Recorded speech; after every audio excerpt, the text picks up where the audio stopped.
Hello అండి, అందరికీ good morning. తెలుగులో 4 ప్రధాన పత్రికలు, వాటిలో వచ్చిన వార్తలు, వాటి వెనక వాస్తవాలు ఇవన్నీ కూడా మనం ప్రతిరోజు డిస్కస్ చేస్తున్నాం.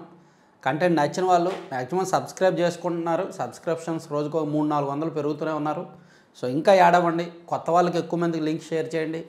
డైలీ చూస్తున్న ఒక 20% కొత్త వాళ్ళు చూస్తారు. డైలీ ఈ వీడియోని 20-25% మంది కొత్త వాళ్ళు చూస్తారు. సో వాళ్ళు సబ్స్క్రైబ్ చేసుకోవడానికి చూడండి, కంటెంట్ చూడండి, ఇంకో 4-5 వీడియోస్ చూడండి. నచ్చితే మాత్రం సబ్స్క్రైబ్ చేసుకోండి. అలాగే లైక్ చేయడం మర్చిపోద్దు. ప్రతి ఒక్కరూ కూడా, పాత వాళ్ళు కొత్త వాళ్ళు అందరూ లైక్ చేయడం చాలా ఇంపార్టెంట్. మీ ప్రతి లైకు ఇంపార్టెంట్. టైం 5:27 అయింది. ఇప్పుడు ఈ వీడియో చేసుకొని ఇంకో 2-3 వేరే వీడియోస్ ఉంటాయి చేసుకొని నేను హైదరాబాద్ బయలుదేరాలి. రేపు కేపీహెచ్బిలో మన ఛానల్ సబ్స్క్రైబర్ల యొక్క మీటప్. 3 లక్షల సబ్స్క్రైబర్సు, 30 కోట్ల వ్యూస్ పూర్తి చేసుకున్న సందర్భంగా మన ఛానల్ కంటెంట్ రివ్యూ, ఛానల్ మీద మన సబ్స్క్రైబర్స్ ఏమనుకుంటున్నారు, వాళ్ళ ఫీడ్బ్యాకు. అసలు ఇప్పుడు వరకు ఛానల్ పెట్టిన తర్వాత నా మొహం డైరెక్ట్గా మీరు చూసుంటారు, మిమ్మల్ని నేను కలిసి ఉన్నాను కదా. సో బెంగళూరులో మనం మార్చిలో పెట్టుకున్నాం మీటప్, గ్రాండ్ సక్సెస్ అయింది. అక్కడ మన బెంగళూరు సబ్స్క్రైబర్స్ అందరూ కూడా ఆదరిస్తున్నారు. మళ్ళీ కలిసినా అక్కడ వాళ్ళు కలుస్తానంటారు. అంతగా ఆదరిస్తారు నన్ను, అంతగా మనసులో పెట్టుకున్నారు. అలాగే హైదరాబాద్లో ఇంకా ఎక్కువ మంది సబ్స్క్రైబర్స్ ఉన్నారు మనకు. సో వాళ్ళను కూడా కలవడానికి రేపు మీటప్ పెట్టామన్నమాట. ఆల్రెడీ 1500 మందికి పైగా రిజిస్టర్ చేసుకున్నారు. మేబీ 700 మందో 800 మందో ఇంకా ఎంతమంది వచ్చినా సరే మనం దానికి తగ్గ ఏర్పాట్లు అయితే చేసాం. అలాగే ఆ తరువాత విశాఖపట్నంలో మీటప్ ప్లాన్ చేస్తున్నాం. విశాఖపట్నంలో మీటప్కి ఇంట్రెస్ట్ ఉన్నవాళ్ళు కామెంట్ చేయండి. ఇది కేవలం సబ్స్క్రైబర్స్ని కలవడానికి, సబ్స్క్రైబర్స్ నుంచి ఫీడ్బ్యాక్ తీసుకోవడానికి మాత్రమే. ఇంకా ఛానల్ మనం నెక్స్ట్ స్టేజ్కి వెళ్ళాలంటే ఏం చేయాలి, ఛానల్ కంటెంట్ ఎలా ఉంది, మీరేమైనా సలహాలు సూచనలు డైరెక్ట్గా నాతో మాట్లాడాలనుకుంటున్నారా, ఈ పర్పస్ మాత్రమే ఈ మీటప్స్. అంతకుమించి వేరే అజెండాస్ ఏమీ లేవు. అలాగే కలవడం ఇంపార్టెంట్ కదా అని, మీ కుటుంబ సభ్యుల్లో నన్ను ఒకటిగా చేర్చుకున్నప్పుడు కలవాలని ఉంటుంది కదా, అందుకని. అర్థమైందిగా. మీటప్స్లో ఇంక వేరే అజెండాస్ ఏమీ ఉండవు. సీక్రెట్ పొలిటికల్ హిడెన్ అజెండాలు ఏమీ ఉండవు. సరే, అది పక్కన పెట్టేస్తే ఇక హైదరాబాద్ రావాల్సిన వాళ్ళు వచ్చేయండి. మీ అందరికీ చాలామందికి తెలుసు, డైలీ నేను చెప్తూనే ఉన్నాను వెన్యూ ఎక్కడ ఏంటనేది. ఇప్పటికీ హైదరాబాద్ మీటప్కి ఎలా రావాలో తెలియదు అనుకుంటే నాకు వాట్సాప్ చేయండి. 7207071231 7207071231 నెంబర్కి వాట్సాప్లో మెసేజ్ చేయండి, హైదరాబాద్ మీటప్కి రావాలి అని. మీకు ఆ వెన్యూ డీటెయిల్స్ అన్నీ కూడా మా టీం పంపిస్తారు. నేను ఉంటాను రేపు. సరే, అది పక్కన పెట్టేసి సన్నాలే కావాలంటే సాగుతీరు మారాలి. ఎస్, ఖచ్చితంగా. రేషన్ బియ్యమేమో పేద ప్రజలు ఎవరూ తినట్లా. 10% మంది కూడా తినట్లా. 100 మందికి రేషన్ బియ్యం ఇస్తుంటే అందులో 10 మందే తింటున్నారు. 10 మంది కూడా డౌటే. మిగిలిన వాళ్ళందరూ అమ్మేస్తున్నారు.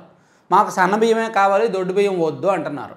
మరి సన్న బియ్యం కావాలి అంటే వాటి పుట్టుకే మారాలి కదా. సో అంటే వాటి ఉత్పత్తి పెరగాలి. సన్న బియ్యం ఉత్పత్తి పెరిగితేనే అప్పుడు సన్న బియ్యాన్ని పంచగలరు, రేషన్ డిపోల్లో ఇవ్వగలరు. అప్పుడు దాన్ని ప్రజలు కూడా తింటారు. అప్పుడు రేషన్ బియ్యంలో అక్రమాలు తగ్గుతాయి కదా. సో ఇక్కడ ప్రభుత్వం సన్న రకాలను ఎంకరేజ్ చేయాలి. ప్రస్తుతం 36% విస్తీర్ణంలోనే సన్న రకం, 62% దొడ్డు రకాలే. అవే పేదలకు ఇచ్చే బియ్యం. అయినా క్షేత్రస్థాయిలో అనేక ప్రతిబంధకాలు. సన్న బియ్యం అంటే ఇష్టం చాలామందికి, ఎందుకంటే ఈజీ డైజెస్ట్ అంటారు. దిగుబడి, పోషకాలు, ఇతరత్ర అంశాల కంటే బియ్యం సన్నగా ఉన్నాయా, వంట బాగుంటుందా అనే వినియోగదారులు ఆలోచిస్తారు. సన్న రకాల బియ్యంతో వండే అన్నం పొడి పొడిగా ఉంటుంది, చిన్న చిన్న మెతుకులతో తినడానికి అనువుగా ఉంటుంది. అందుకే ఈ రకం బియ్యం అంటే అందరికీ ఇష్టం. దొడ్డు రకాలైతే ముద్దగా తయారవుతున్నాయి, మెతుకులు లావుగా ఉంటాయి. ఏ సీజన్లో పండించిన పంటను అదే సీజన్లో మిల్లింగ్ చేసి ఆ వెంటనే పంపిణీ చేయడము ముద్దగా తయారవడానికి ఒక కారణం. బియ్యం పాతబడే కొద్దీ సన్నబడుద్ది, బాగుంటుంది అంటారు. మరి అందుకే పాత బీమా కొత్త బీమా అని అడుగుతుంటారు కూడా. సో అందుకే సన్న రకాల వరి ఇదిగోండి, మొత్తం 34,77,500 ఎకరాల్లో వరి సాగు అయితే అందులో దొడ్డు రకాలు 21,65,000 ఎకరాల్లో దొడ్డు రకాలు. ఉత్పత్తి అంచనా 71,98,000 టన్నులు. సన్న రకాలు మాత్రం 12,40,000 ఎకరాల్లో మాత్రమే. ఉత్పత్తి అంచనా సన్న రకాలు 26,08,000. సో ఇక్కడ సన్న రకాల ఉత్పత్తి పెరగాలి. ఉత్పత్తి పెరగాలంటే సాగు చేసే విస్తీర్ణం పెరగాలి. ఆ దిశగా ప్రభుత్వం చర్యలు తీసుకుంటే అప్పుడు రేషన్ బియ్యంలో సన్న బియ్యం ఇవ్వచ్చు. అది రాశారు ఈనాడులో. మంచి మంచి మ్యాటర్. మరి ప్రభుత్వం ఉంటుందా, సీరియస్ తీసుకుంటుందా లేదా చూడాలి. ఇక మన్మోహన్ సింగ్ గారు మాజీ ప్రధాని, మౌన మహర్షి, మొండి మనిషి, తను విపరీతమైన జ్ఞాని. నిజంగా మీరు ఖాళీగా ఉన్నప్పుడు ఇటు వాజ్పేయి గారు ఆయన జీవిత చరిత్ర, ఆయన పరిపాలనా నిర్ణయాలు, అలాగే మన్మోహన్ సింగ్ గారి జీవిత చరిత్ర, పరిపాలనా నిర్ణయాలు ఖాళీగా ఉన్నప్పుడు చదవండి. వాళ్ళకి సంబంధించిన బుక్స్ చదవండి, వాళ్ళ లైఫ్ స్టోరీస్ చదవండి, వాళ్ళ రాజకీయ ఎదుగుదల, వాళ్ళ పరిపాలన, వాళ్ళ మొత్తం అన్నీ చదివితే ఖచ్చితంగా మంచి జ్ఞానం వస్తుందన్నమాట. మన్మోహన్ సింగ్ పార్థివ దేహానికి రాష్ట్రపతి, ఉపరాష్ట్రపతి, ప్రధాని పుష్పాంజలి. శ్రద్ధాంజలి ఘటించిన కాంగ్రెస్ అగ్రనేతలు సోనియా గాంధీ, ఖర్గే, రాహుల్. నేడు ఉదయం 11:45 గంటలకు నిగంబోధ్ ఘాట్లో అంత్యక్రియలు ప్రభుత్వ లాంఛనాలతో నిర్వహించనున్నట్టు కేంద్ర హోంశాఖ ప్రకటన. ఉదయం 9:30 గంటలకు ఏఐసిసి ప్రధాన కార్యాలయం నుంచి అంతిమయాత్ర ప్రారంభం. మాజీ ప్రధానికి సీఎంలు చంద్రబాబు, రేవంత్, స్టాలిన్, అతీషి నివాళులు. ఇది సో మన్మోహన్ సింగ్ గారికి సంబంధించి ఆ నివాళులు అర్పించిన ఘటన, ఆ వార్తలన్నీ కూడా ఇటు పక్కన వేశారు. తర్వాత తెలుగుకు వెలుగులు అద్దడమే లక్ష్యం. బెజవాడలో నేటి నుంచి ప్రపంచ తెలుగు రచయితల మహాసభల నిర్వహణ. భాష నశిస్తే జాతి మనుగడ దుర్లభమే. మహాసభల గౌరవాధ్యక్షుడు ఎమ్మెల్యే బుద్ధప్రసాద్.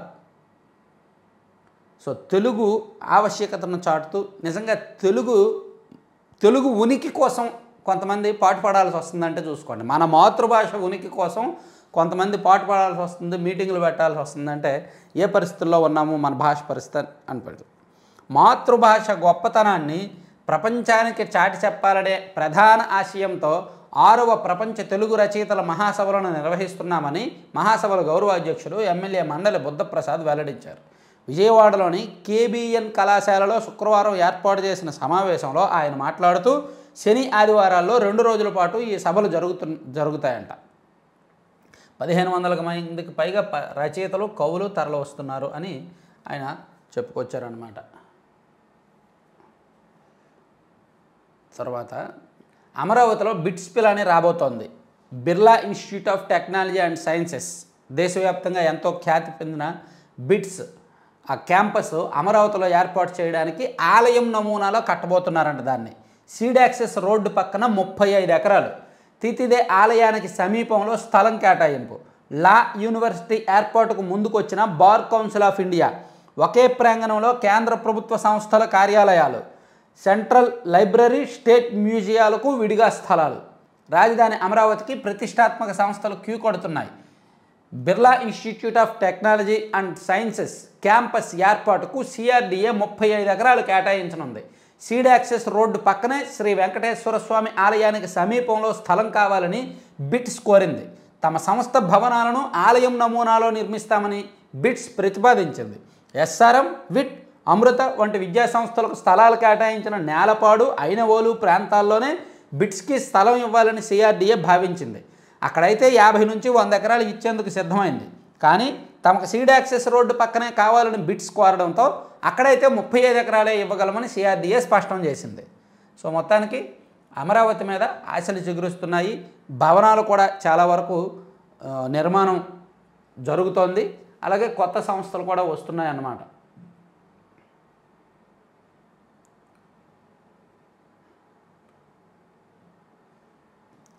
ఈ టెస్ట్ గురించి మాట్లాడాలండి. ప్రస్తుతానికి ఆస్ట్రేలియాలో జరుగుతున్న మెల్బోర్న్ టెస్ట్, 4వ టెస్ట్. నిన్న ఇన్నింగ్స్ చూసారా?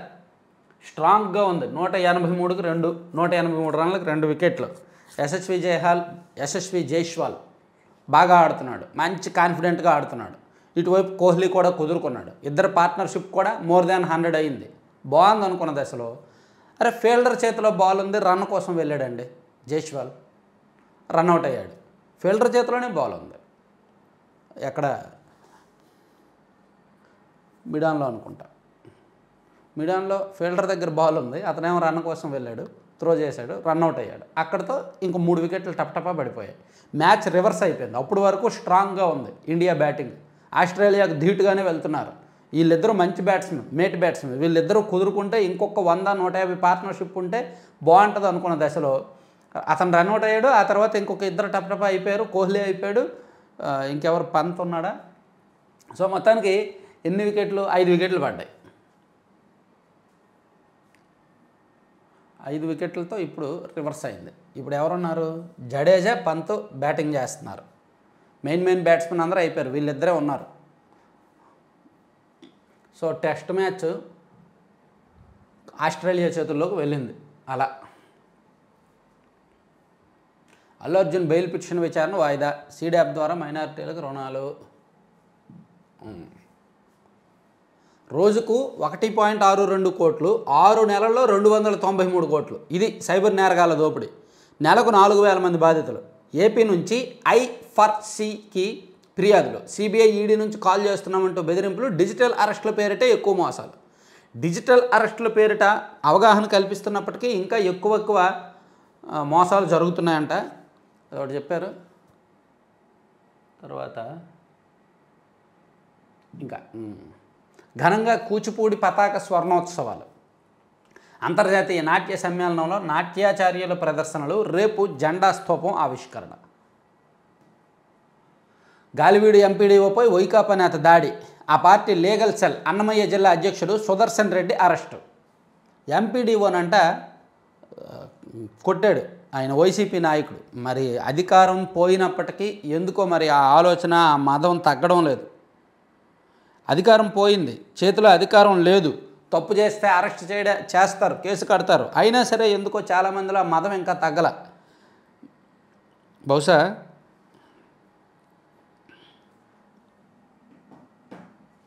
వైకాపా నేతలతో ప్రాణహాని అంట ఎంపీడీఓకి. అన్నమయ్య జిల్లా గాలివీడు ఎంపీడీఓ జవహర్ బాబుపై వైకాపా లీగల్ సెల్ జిల్లా అధ్యక్షుడు సుదర్శన్ రెడ్డి, అతని అనుచరులు దాడికి తెగబడ్డారు. గాలివీడు ఎంపీపీ పద్మావతమ్మ కుమారుడు సుదర్శన్ రెడ్డి తన 20 మంది అనుచరులతో కలిసి శుక్రవారం మధ్యాహ్నం మండల పరిషత్ కార్యాలయానికి వెళ్లారు. ఎంపీపీ ఛాంబర్ తాళం ఇవ్వాలని ఎంపీడీఓని అడిగారు. మండలాధ్యక్షురాలు వస్తేనే తాళాలు ఇస్తామని ఎంపీడీఓ స్పష్టం చేయడంతో మాకే ఎదురు చెబుతావా అంటూ జవహర్ బాబుపై సుదర్శన్ రెడ్డి, అతని అనుచరులు ఒక్కసారిగా దాడికి దిగారంట. అధికారులకు గౌరవం లేకపోతే అధికారుల మీద దాడులు చేస్తే ఎలాగండి? ఎంపీడీఓపై దాడి చేసిన వారిపై కఠిన చర్యలు. ఉప ముఖ్యమంత్రి పవన్ కళ్యాణ్ నేడు కడపలో బాధితుడికి పరామర్శ. సో పవన్ కళ్యాణ్ గారు, మంత్రి గారు ఇమీడియట్గా రియాక్ట్ అయ్యారు. వాళ్ళ మీద కఠిన చర్యలు తీసుకుంటామని చెప్తూ బాధితుడిని పరామర్శించడానికి ఈరోజు వెళ్ళబోతున్నారు. అలా ఉండాలి, ఆ స్పీడ్ ఉండాలి.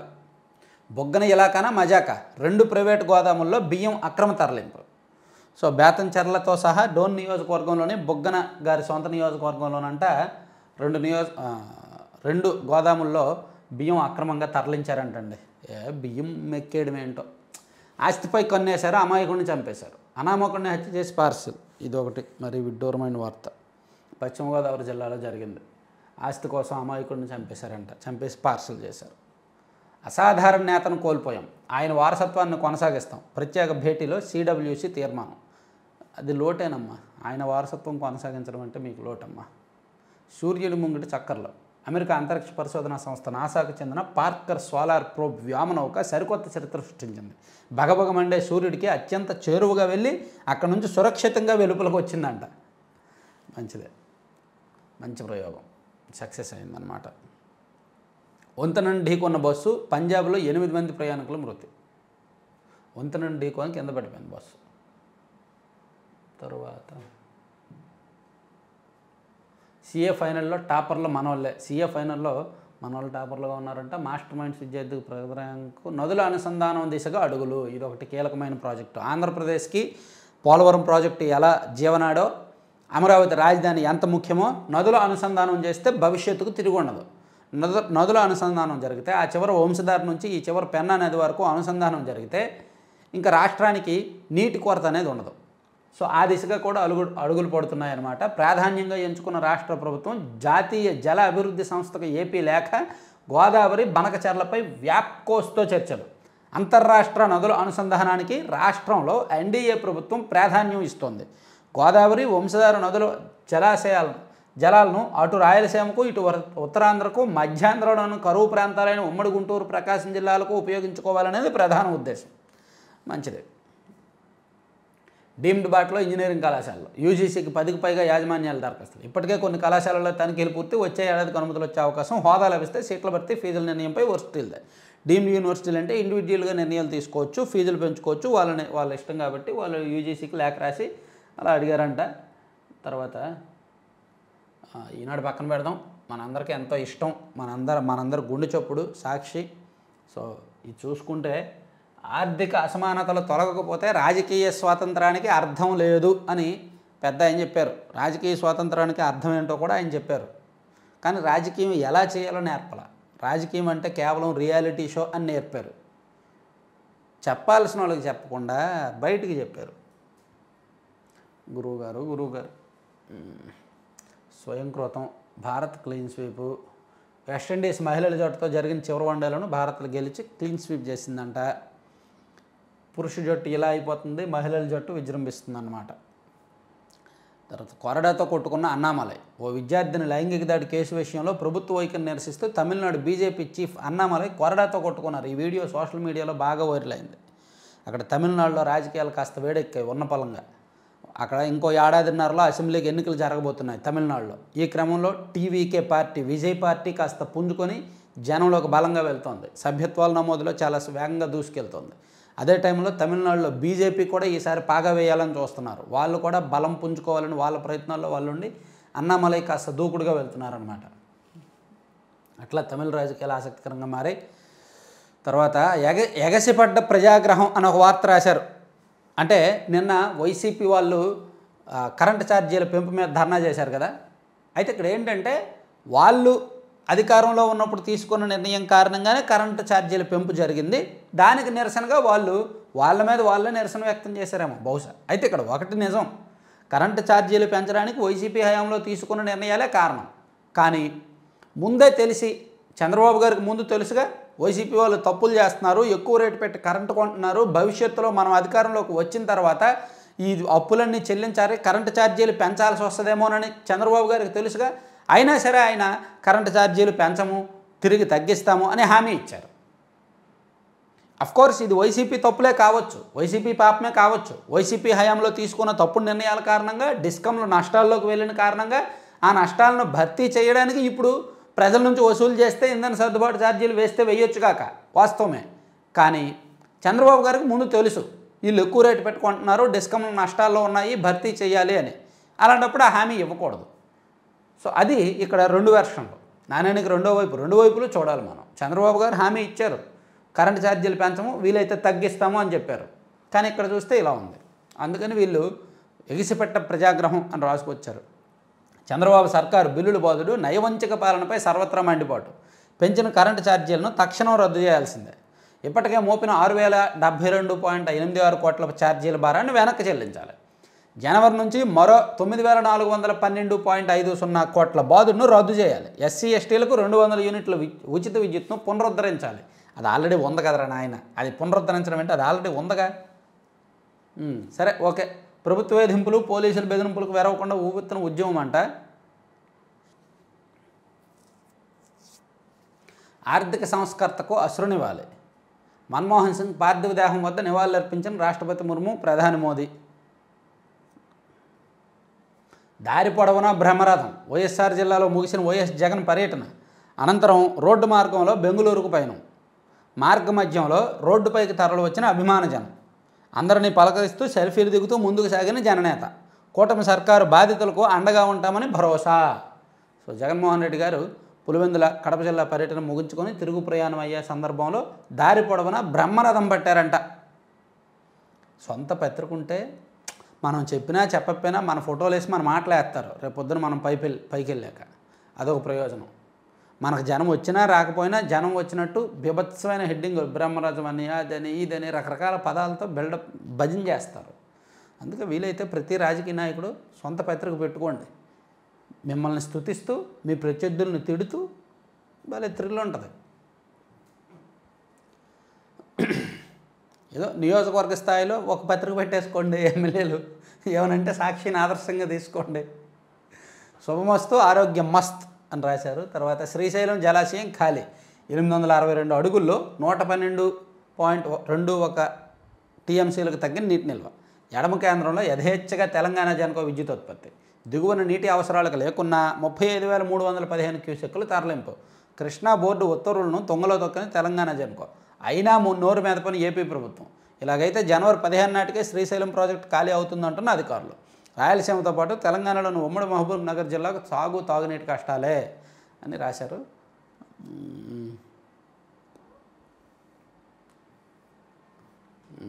తర్వాత కూచిపూడి పతాక స్వర్ణోత్సవాలు ప్రారంభం. కృష్ణా జిల్లా కూచిపూడిలోని వేదాంతం రత్తయ్య శర్మ వేదికపై కూచిపూడి పతాక స్వర్ణోత్సవాలు ప్రారంభమయ్యి 3 రోజుల పాటు జరగబోతున్నాయి. కూచిపూడి కళాకారులు అభిమానులు వెళ్ళి చూడాలి.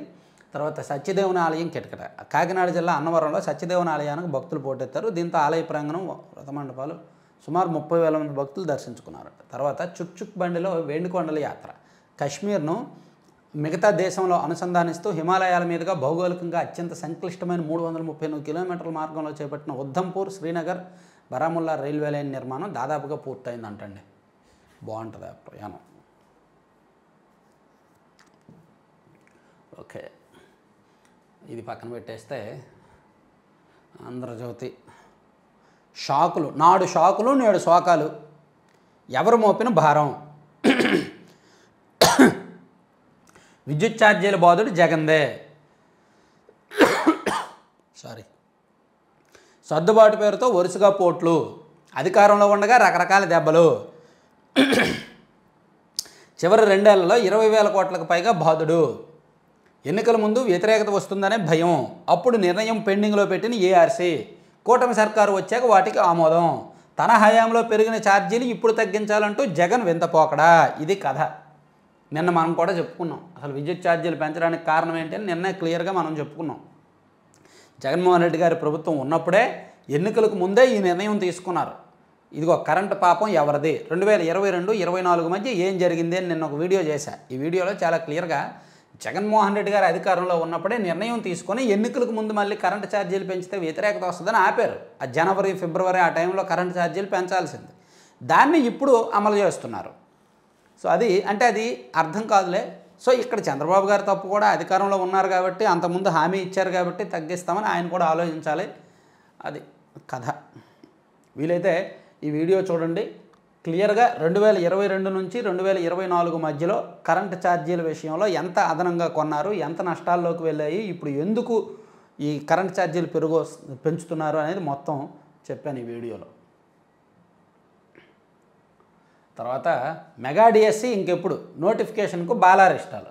బడులు తెరిచే నాటికి కొత్త టీచర్లు కొలువుదీరేనా. అభ్యర్థుల సన్నద్ధత కోసం 3 నెలల వాయిదా. తర్వాత వర్గీకరణపై నివేదిక కోసం నిలిపివేత.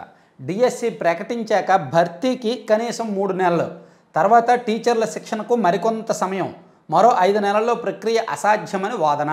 కరెక్టే. ఫస్ట్ సంతకం అనుకుంటా కదా ఇది మెగా డిఎస్సి. ఫస్ట్ సంతకం 16,347 పోస్టులు. దాదాపుగా 20 లక్షల మంది వెయిట్ చేస్తున్నారు.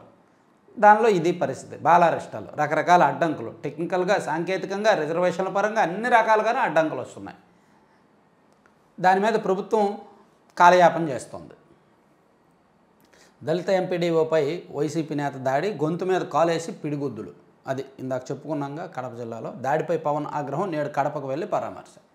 తర్వాత గనుల శాఖలో తిమింగలం తిష్ట. తీవ్ర ఆరోపణలున్నా ఇంకా అక్కడే. గనుల వెంకటరెడ్డి కంటే గనుడు. సెలవుపై పంపడానికి గనుల శాఖ యత్నం. ససేమిరా అంటున్న 2 అమాత్యులు. గతంలో 2 సార్లు పైరువీలు. తాజాగా సీఎంఓ నుంచి వచ్చిన జాబితాలను ఆయనదే తొలిపారు. ఇప్పుడు కూడా పెద్దల నుంచి తీవ్ర ఒత్తిళ్లు. వైసీపీ హయాంలో ఎవరైతే అవినీతి చేయడంలో ఆరితేరారో ఆ అధికారులను ఇప్పటి మంత్రులు కూడా పెట్టుకుంటున్నారు. ఎందుకంటే వాళ్ళు అవినీతి చేయడంలో కొత్త దారులు వెతికి ఈజీగా సంపాదిస్తున్నారు. సో అటువంటి వాళ్ళు మన దగ్గర ఉంటే వాళ్ళు మనకు సంపాదించే తెలివితేటలు నేర్పుతారు అని చెప్పి కొంతమంది మంత్రులు వాళ్ళనే కొనసాగిస్తున్నారు. చెప్పడానికి సిగ్గుపడాల్సిన విషయం, కానీ తప్పదు. ఎందుకంటే రాజకీయం అంటే దొందే అంటారు కదా. వాళ్ళు అంతే వీళ్ళు అంతే, మేత కావాలి. సో అందుకని గనుల శాఖలో ఒక అధికారి ఉన్నాడు. వెంకటరెడ్డి గారి కంటే ముదురు. గనుల శాఖలో మొత్తం వ్యవహారాలన్నీ తెలుసు. అంతర్గతంగా ఎలా కలెక్ట్ చేయాలో ఏం చేయాలో మొత్తం తెలుసు. క్వారీల నుంచి రాబెట్టుకోవడంలో దిట్ట. సో ఆయన్ను పంపించేయాలని అనుకుంటున్నప్పటికీ ఒక ఇద్దరు మంత్రులు ఆయన ఉంచాలని పట్టుబడుతున్నారనమాట. ఐఏఎస్ అధికారులు కదా, ఇటువంటి పేర్లు అవి రాయలేరు. అలాగే మంత్రుల పేర్లు కూడా రాయలేదు. లింక్ టు ఉమ్మడి ప్రకాశం జిల్లా ఒక మంత్రి గారు, ఇంకో మంత్రి గారేమో కీలక మంత్రి. తర్వాత అంతా ఆయన ఇష్టం. మంత్రి గింత్రి జాంతనే 3 శాఖలు ఐఏఎస్ చేతుల్లో ఉన్నాయి. నిర్ణయాల్లో పూర్తిగా ఏకస్వామ్యం. సమీక్ష కోసం ఆయన ఛాంబర్కే మంత్రులు. సభలో ప్రశ్నలపై సహకరించిన అధికారి. మంత్రుల సిఫార్సులు చెల్లను కాశాయి. బడుగు మంత్రులంటే చిన్నచూపు. వార్డెన్ని సైతం బదిలీ చేయించుకోలేని వైనం. సో వార్డెన్ కూడా బదిలీ చేయించుకోలేకపోతున్నాడంట ఒక మంత్రి. ఒక ఐఏఎస్ 3 శాఖలను చేతుల్లో పెట్టుకొని మంత్రుల మాట వినకుండా. కొంతమంది ఐఏఎస్లు ఉన్నారండి, చాలా ముదురులండి, అసలు మంత్రులను లెక్క చేయరు, ఎమ్మెల్యేలను లెక్క చేయరు. ఏదైనా సీఎం లేదా లోకేష్ గారు వీళ్ళిద్దరు చెప్తేనే వింటారు తప్ప ఇంకెవరు చెప్పినా వినట్లా. పవన్ కళ్యాణ్ గారు చెప్పినా వింటున్నారు. వీళ్ళు ముగ్గురు మాటే. వీళ్ళ ముగ్గురులో కూడా లోకేష్ గారికి పవన్ కళ్యాణ్ గారికి ఒక లిమిటే. అలా కొంతమంది ఐఏఎస్లు ఇష్టం వచ్చినట్టు చాలా ఇస్తున్నారన్నమాట. తర్వాత కేంద్ర అనుమతుల కోసం వెయిటింగ్. ఏపీలో భారీ పెట్టుబడులకు ఆర్సెలర్ నిప్పల్ సిద్ధం. విశాఖలో డేటా సెంటర్ ఏర్పాటు గూగుల్ రెడీ. కొన్ని అనుమతులకు కేంద్రానికి ప్రతిపాదనలు అని రాశారు. ఇది ఒకటి కీలకమైన అంశం. తర్వాత ఆంధ్రప్రభలో చూసుకుంటే, ఆంధ్రప్రభలో పాలన కొత్త పుంతలు, కొత్త ఏడాదిలో నవపాలన అని ఒకటి ఉంది. సో కొత్త ఏడాదిలో కొంతమంది అధికారుల ప్రక్షాళన జరుగుద్ది, ప్లస్ రకరకాల విభాగాల్లో కొన్ని మార్పులు చేర్పులు జరుగుతాయి. మంత్రివర్గం మారదు.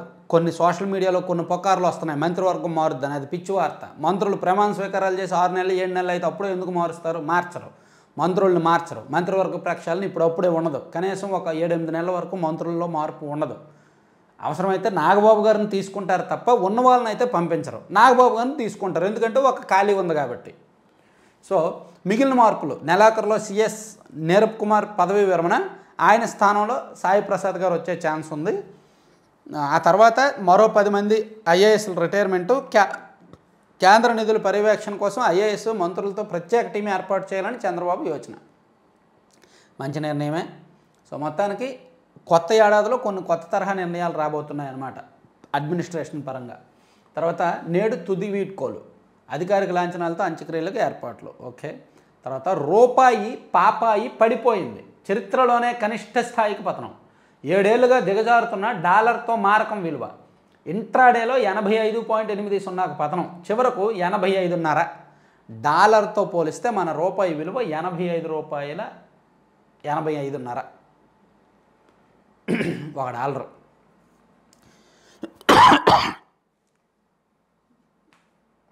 అప్పులు రూ. 5.62 లక్షల కోట్లు. ఏటా వడ్డీలకే 28,000 కోట్లు. రాష్ట్ర ఖజానాపై పెను ఆర్థిక భారం. నెలకు 2,400 కోట్లు వడ్డీ చెల్లింపు. నాకు తెలిసి ఇంకా ఎక్కువే కడుతున్నారు వడ్డీలు. 2,400 కోట్ల కంటే ఎక్కువే వడ్డీలు కడుతున్నారు. జేపీ గారు, జయప్రకాష్ నారాయణ గారు చెప్పారు, ఆదాయంలో 60% వడ్డీలు కట్టడానికి పోతుంది అని. R5 జోన్ రద్దు. మాస్టర్ ప్లాన్ ప్రకారమే అమరావతి హద్దులు. జోనింగ్ యథాతథము. కోర్టు కేసుల ఉపసంహరణపై రాష్ట్ర ప్రభుత్వం స్పెషల్ ఫోకస్. గత ప్రభుత్వం ఉన్నప్పుడు R5 జోన్ ఒకటి క్రియేట్ చేశారు కదా, దాన్ని రద్దు చేసింది ఈ ప్రభుత్వం. తర్వాత రేషన్ బియ్యం మాఫియాలో మాజీల హస్తం. తనిఖీల్లో గుట్టురట్టు అవుతున్న ప్రైవేట్ గోడౌన్ల బండారం. వేలాది బస్తాల బియ్యం మాయం. ఆ అమాత్యులకు అధికారుల అండదండలు. పౌర సరఫరాల సంస్థ సిబ్బంది పాత్ర ఉన్నట్టు అనుమానాలు. రాష్ట్ర వ్యాప్తంగా 266 MLS కేంద్రాల తనిఖీలకు అధికారులు శ్రీకారం. ఓకే. తర్వాత రోడ్డెక్కిన వైసీపీ నేతలు కరెంట్ ఛార్జీలు తగ్గించాలి. పాపం చిన్న వార్త రాశారు, కింద రాశారు. సరే ఇవ్వండి, ఇది ఆంధ్రప్రభ కూడా ముగిద్దాం. సో ఓవరాల్గా చూసుకుంటే 4 పత్రికల్లో ఉన్న వార్తాంశాలు ఇవి. మరిన్ని కీలకమైన అంశాలతో మళ్ళీ కలుద్దాం. రేపు హైదరాబాద్ రావాల్సిన వాళ్ళు అయితే మాత్రం, మన మీటప్కి రావాలి అనుకునే వాళ్ళు అయితే మాత్రం నా వాట్సాప్ నెంబర్కి మెసేజ్ చేయండి. నేను కానీ మా టీం ఎవరో ఒకరు రెస్పాండ్ అయ్యి మీకు వెన్యూ చెప్తారు. KPHB లొకేషన్లో ఉంటుంది. తర్వాత చివరి వరకు చూసిన వాళ్ళు కామెంట్ చేయండి, లైక్ చేయండి. మీరు చేసే ప్రతి లైకు ఇంపార్టెంట్.